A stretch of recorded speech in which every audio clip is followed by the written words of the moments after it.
வைகை தென்றலின் வசந்த ராகம் வழங்கும் கவியொன்று கேளீர். தலைப்பு: சொந்த தோட்டத்து சோலைக்குயில். இல்லால் முகம் பார்த்து இளம் மழலை மொழி கேட்டு இல்லறச் சோலையில் நறுமணம் நுகரும் வண்டாய் நல்லற துணை காண நாங்கள் இணைகரம் பற்றிய இனிய நாள். இல்லற சாம்ராஜ்யம் கண்ட இனிய நாளில் நாங்கள் கடந்து வந்த பாதையில் காலடி பதித்த எங்கள் பாதச்சுவடுகளின் வரலாற்று பக்கங்களை புரட்டி பார்த்தபோது காண கிடைத்த அனுபவச் சுவடுகளை கவிதை வரிகளாக்கி உங்கள் செவிகளுக்கு விருந்தாய் சில நிமிடங்கள் உங்களோடு நாங்கள். என்னவள் என்னோடு மணமாலை சூடி மணவாழ்வு துளங்க பொதிகை தொட்டெழுந்து பேச்சில் பூந்தென்றல் தவழ்ந்திட வந்த பூங்குடியால் அந்த புறத்தில் இருந்து சொந்தம் கொண்டாட வந்த நாயகியா? இல்லை இல்லை, சொந்த தோட்டத்து சோலைக்குயிலாய் உருவெடுத்து சோவனபுரிக்கு சொந்தக்காரியானவள்.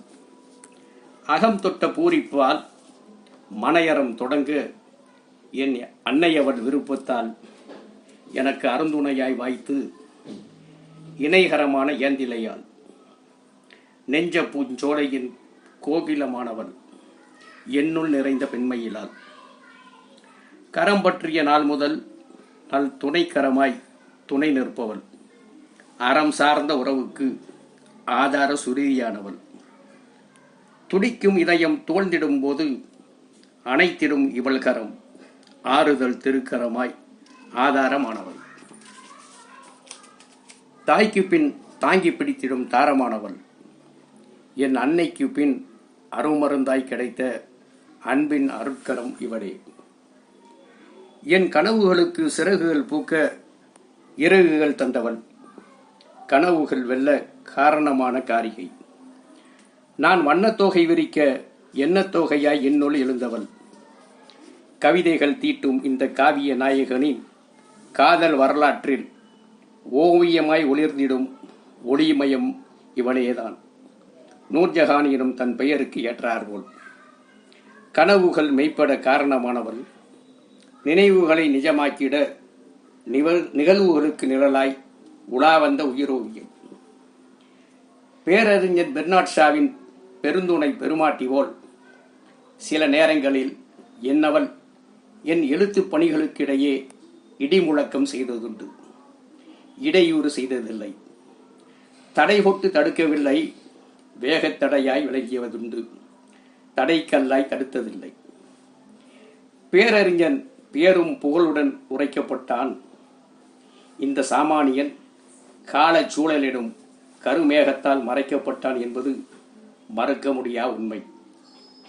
விடிவெள்ளி பூக்கும் நாள் வெளிப்படும் போது எனது எழுத்தும் பேச்சும் எடுபடும் என எண்ணி பொறுமை காத்தேன்.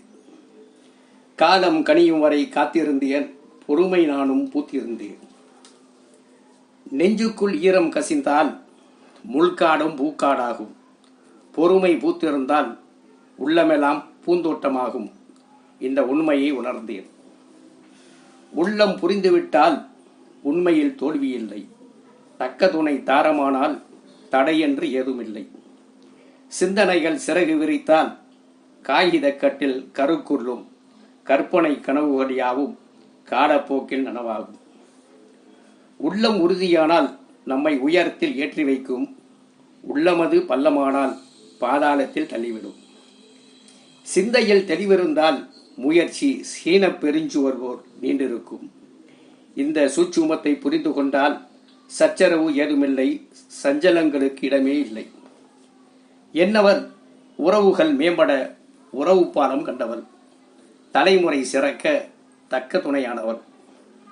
பொங்கும் மங்களம் எங்கும் நிறைந்திட என்னவளோடு கரம் கோர்த்து இன்று ஆண்டுகள் 44 பூரண நிலவாய் பூர்த்தியாகி வாழ்க்கை பயணத்தில் 45 நோக்கி அடியெடுத்து வைக்கின்றோம்.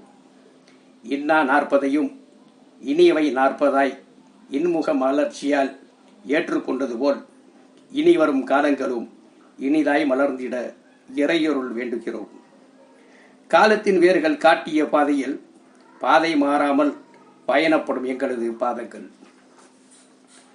விழுதுகளாய் நின்று எங்களை தாங்கும் இளைய தலைமுறைக்கு வழிகாட்டியாக மட்டுமல்ல வழித்தடமாகவும் இருப்போம் என்பதே எங்களது உறுதியான நம்பிக்கை. அடிச்சோடு மாறாத அங்கீகாரமே எங்களது வாழ்வியல் அடையாளம். அன்பு, அரவணைப்பு, இரக்கம், ஈகை இதனில் பூத்து எங்களது இதழ்களில் தவழும் புன்னகையே எங்களது வாழ்க்கை பாதையின் வழித்தடம். இறைவனுக்கு நன்றி கூறி இனிதாய் தொடரத்தும் நல்லோர்தம் வாழ்த்துக்களுடன் எங்கள் வாழ்வியலின் வசந்த பயணம். இதுவே சொந்த தோட்டத்து சோலைக்குயில் பற்றிய வைகை தென்றலின் வசந்த ராகம். நன்றி, வணக்கம். நேச புன்னகையுடன் புலவர் அப்துல் நாசர் தம்பதியர், வைகை தென்றல், மதுரை.